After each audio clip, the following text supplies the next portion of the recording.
Très chers amis, shalom uvracha, bonjour à tous et à toutes. Aujourd'hui, nous allons voir ensemble, est-ce que nous avons une mitzvah de la Torah, un commandement positif d'écrire chacun un Sefer Torah.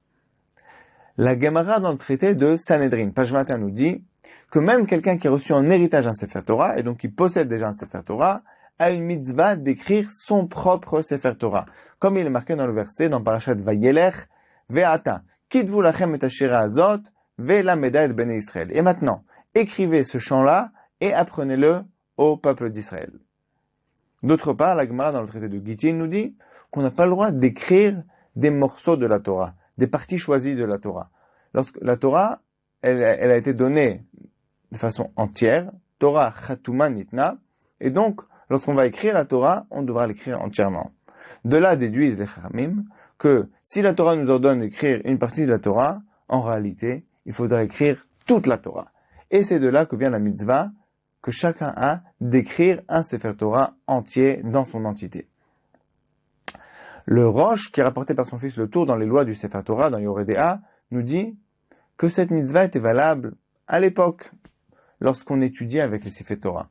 La finalité de la mitzvah, c'est d'écrire un Sefer Torah pour étudier avec. Mais de nos jours, où on n'étudie plus avec le Sefer Torah en général, il est posé dans l'Aron HaKodesh, on le sort le Shabbat, le lundi, le jeudi, mais de façon générale, notre outil d'étude, c'est plus le Sefer Torah, ce sont des livres, les Mishnayot, les Gemarot, les Chumashim, c'est avec ça qu'on étudie la Torah. Nous dit le Rosh, de nos jours, la mitzvah, c'est d'écrire des livres, ou d'imprimer des livres, plus d'écrire un Sefer Torah. Vient le Beth Yosef et demande comment est-il possible de dire une chose pareille? Comment prendre une mitzvah de la Torah et de l'annuler, de dire voilà, cette mitzvah n'existe plus, de nos jours, on l'accomplit différemment. Si la Torah nous dit qu'il faut écrire un Sefer Torah, il faut l'écrire. On ne peut pas annuler la mitzvah de la Torah. Et répond le Beth Yosef, il dit Chas v'Shalom, le Rosh ne vient pas annuler la mitzvah de la Torah. Il vient l'élargir. Il vient dire, ce n'est pas uniquement, on n'accomplit pas la Torah, la mitzvah de la Torah uniquement par l'écriture du Sefer Torah, mais on peut également l'accomplir en écrivant des livres de Torah. Puisque de nos jours, ce sont nos outils d'étude, donc on va même pouvoir accomplir cette mitzvah en écrivant ou en imprimant des livres d'études. Et ça, c'est le chidouche du Rosh, qu'on peut même accomplir la mitzvah différemment. Mais évidemment, quelqu'un qui écrit un Sefer Torah pour étudier avec, il a fait la mitzvah de la meilleure façon.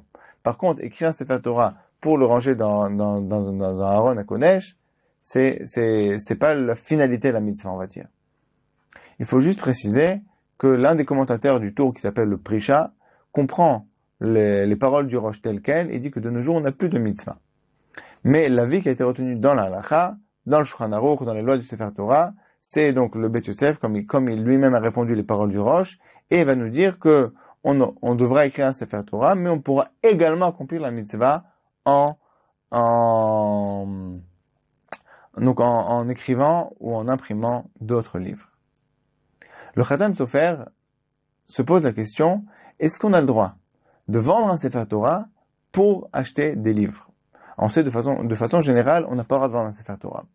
Le Sefer Torah, c'est l'objet le plus saint qui existe, c'est l'objet le plus kadosh, et on n'a pas le droit de le vendre.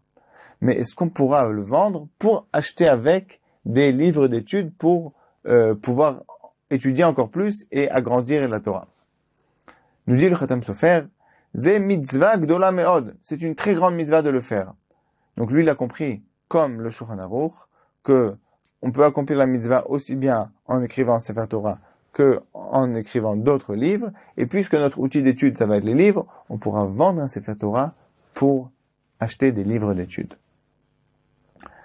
Le Rabbi Chaim Paladji ajoute encore plus en disant qu'on pourra même vendre un Sefer Torah pour entretenir des Talmidei Chachamim. Parce que la Torah n'est vivante que par l'intermédiaire des Talmidei Chachamim qui étudient la Torah et qui vont propager la Torah autour d'eux. Donc, entretenir un Talmid Chacham, c'est comme étudier la Torah, et donc on pourra vendre un Sefer Torah même pour entretenir un Talmid Chacham. Alors qu'on soit toujours zoché de pouvoir étudier la Torah, Besimcha, et d'arriver jusqu'à la plus grande profondeur de la Torah. Amen ve Amen.